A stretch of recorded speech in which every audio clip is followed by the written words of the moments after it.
देखें, प्राइवेटाइजेशन में हमारे पास बहुत सारे इदारे आए हुए हैं जो निजकारी के मुख्तलिफ मराहल में हैं। PIA इसमें से सबसे एडवांस स्टेज पे है, लेकिन सिर्फ PIA नहीं होगी। जितने भी हमारी प्रायोरिटी ये है कि जितने भी इदारे लॉस में हैं और बहुत बड़ा नुकसान जो है वो इकॉनमी को भी, आम आदमी को भी पहुँच रहा है उनसे। सिर्फ PIA ने पिछले 5 सालों में 500 अरब का नुकसान किया। 500 अरब रुपया अगर किसी हेल्थ सेक्टर में लगता, एजुकेशन सेक्टर में लगता, तो हम कितनी नई यूनिवर्सिटियां बना सकते थे, कितने कॉलेजेस बना सकते थे, कितने अस्पताल बना सकते थे। ये वो पैसा है जिसका कोई पुरसाने हाल नहीं है, जिसका जो हर साल ज़ाया होता जा रहा है और उसका कोई मदावा नहीं है, उससे कोई आमदन नहीं है, इससे कोई रिलीफ नहीं मिल रहा, कोई नौकरी नहीं बन रही, किसी आदमी को भी कोई फ़ायदा नहीं हो रहा। तो ये टोटल वेस्टेज है कौम के पैसे। शफाफ अंदाज में होगा। तो ये जितने भी इदारे हैं, अनफॉर्चुनेटली अब मैं नहीं कहना चाहता, लेकिन पिछली हुकूमतों ने इसके ऊपर तवज्जो नहीं की कि ये एक दीमक की तरह आपको चाट रहे हैं। और ये तमाम इदारे जिधर से आपको लगता है कि नुकसान हो रहा है, कौम इस नुकसान का अब मुतहम्मिल नहीं हो सकती। इसके लिए हमें फौरी तौर पर फैसला करने का, सिर्फ PIA के लिए नहीं, इसके अलावा भी हमारे पास जिस तरह स्टील मिल है, इसको भी हमें फौरी तौर पे इसका भी कोई निकालना चाहिए, कि हल निकालना चाहिए। और ये मेरी कोशिश होगी कि हम जितनी जल्दी हो सके ये इनसे छुटकारा पाएँ, ताकि इनसे जितनी जल्दी छुटकारा पाएंगे उतनी जल्दी आपका नुकसान ख़त्म होगा। सर, आपने कहा पिछली हुकूमतों ने कोशिश नहीं की, वो आसिफ अली जरदारी ने नहीं की या नवाज शरीफ ने कोशिश नहीं की? जी, मैं तो किसी का नाम नहीं लेना चाहता, लेकिन इसमें मेरे ख्याल में सारे लोगों ने इसके अंदर जो है वो कोताही की है और सारी हुकूमतों ने कोताही की है। आज से 10 साल पहले, 15 साल पहले, 20 साल पहले ये काम हो जाने चाहिए थे और इनसे निजात हासिल कर लेनी चाहिए थी। 300 अरब से 5 साल में हम 2015 से 300 अरब नुकसान से हम 850 अरब नुकसान पे पहुंच चुके हैं PIA में। तो ये जो इसको प्रॉफिटेबल क्यों नहीं बना सकते? जी, हम इसको प्रॉफिटेबल नहीं बना सकते क्योंकि इसका इंफ्रास्ट्रक्चर जो है वो अब इसके लिए नहीं है। इसकी इस्तेदाद जो है वो उसके लिए आपको जितने पैसे चाहिए वो पैसे आपके पास नहीं है।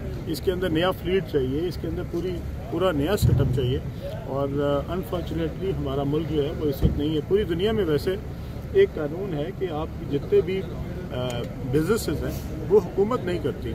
हुकूमत जो है वो इन सारे को पैट्रनेज करती है, इनका ख्याल करती है, इनके लिए आसानियाँ पैदा करती है। लेकिन बिजनेस जो काम है वो प्राइवेट सेक्टर का है और वो प्राइवेट सेक्टर को ही करना चाहिए। हुकूमत को जो है इसको सिर्फ मॉनिटर करना चाहिए और उसके लिए आसानियाँ पैदा करनी चाहिए। सर, तकरीबन कितने इदारे हैं जिनकी सरमायाकारी इस वक्त फौरी ज़रूरत है? जी, मेरे ख्याल में कोई 15-20 इदारे हैं जो कि फौरी तौर पे जिनको प्राइवेटाइज कर देना चाहिए। पीपल्स पार्टी को कन्विंस कर लेंगे? वो मुख्तलिफ अदारों के हवाले से कहते हैं प्राइवेटाइज। ये किसी को कन्विंस करने की तो बात नहीं रही, अब तो मेरे ख्याल में सर्वाइवल की बात आ गई है। आपके पास तो शायद आप PIA का हालात देखें कि PIA के पास PIA ने तकरीबन तमाम अदारों के पैसे देने हैं। उन्होंने PSO के पैसे देने हैं, उन्होंने सिविल एविएशन के पैसे देने हैं, उन्होंने बैंकों के पैसे देने हैं, उन्होंने बाहर के बैंकों के पैसे देने हैं, पाकिस्तान के बैंकों के पैसे देने हैं। और आपको याद होगा कि कुछ अर्सा पहले PIA का तैयारा जो है वो मलेशिया गया था तो वहाँ रोक लिया गया था, दुबई गया था तो वहाँ रोक लिया गया था। तो जब इस तरह के हालात हो उसके बाद मेरे ख्याल में ऑप्शंस बहुत कम है। सर, आपने तनख्वाह लेने का ना फैसला किया तो क्या लगता है, और सदर साहब ने भी ऐलान किया कि तनख्वाह नहीं लेंगे, तो क्या मराद भी नहीं लेंगे? उससे आवाम को क्या मिलेगा, आवाम को क्या फ़र्क पड़ेगा? जी देखें, ये एक सेरेमोनियल बात होती है। देखिए, अगर मैं तनख्वाह नहीं ले रहा तो मैं इसलिए नहीं ले रहा क्योंकि कम अज़ कम मेरे हिस्से का जो खर्चा हुकूमत पर पड़ रहा है, कम अज़ कम उससे तो हुकूमत जो है वो, मेरे पास 2 महकमे हैं, उसमें 3 या 4 गाड़ियाँ बनती हैं जो कि वज़ीर के लिए उन्होंने रखी होती हैं। ठीक है, तो मैंने वो नहीं लिया।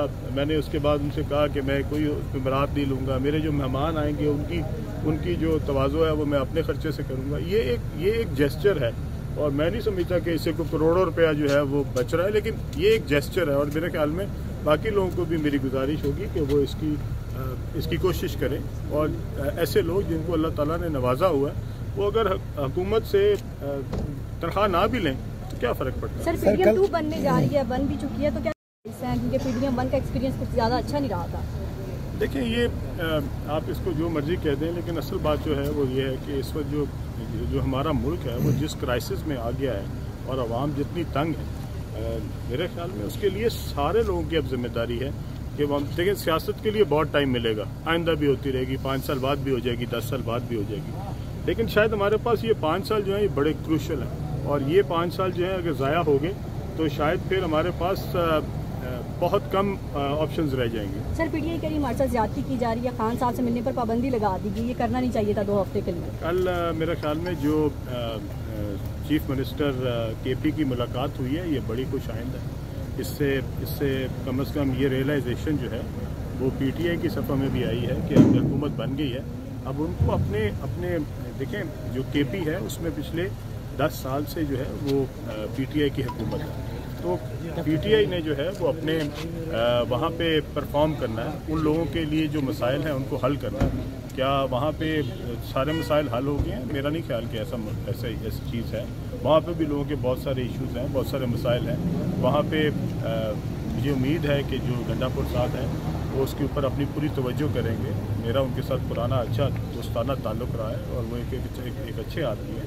मुझे उम्मीद है कि वो अपनी जो जिम्मेदारी है उसको ऐसा तरीके से निभाने की कोशिश करेंगे। कल जो उन्होंने प्राइम मिनिस्टर से मुलाकात की है मेरे ख्याल में बहुत खुश आए। अच्छा सर, 2 तरह के आपके टारगेट हैं, एक तरफ तो प्राइवेटाइजेशन और दूसरी तरफ इन्वेस्टमेंट, तो सरमायाकारी के हवाले से क्या समझते हैं, कितने मौके हैं? मौके तो बहुत हैं जी, इस मुल्क में बहुत सारे मौके हैं। इस मुल्क में शायद अभी बहुत सारी ऐसी चीज़ें हैं जिनको टैप करने की बहुत ज़रूरत है और मेरे ख्याल में अगर सही तरीके से इसको लेके चला जाए तो ना सिर्फ निजकारी से बल्कि इन्वेस्टमेंट से भी आप बहुत सारे इन्वेस्टर्स को, पूरी दुनिया के इन्वेस्टर्स को और इवन पाकिस्तानी इन्वेस्टर्स को राग़िब कर सकते हैं। उनको बहुत सारे मौके हैं जो कि हुकूमत दे सकती है। सिर्फ हुकूमत का काम जो है वो फैसिलिटेट करना है और उनके लिए मौके पैदा करना है।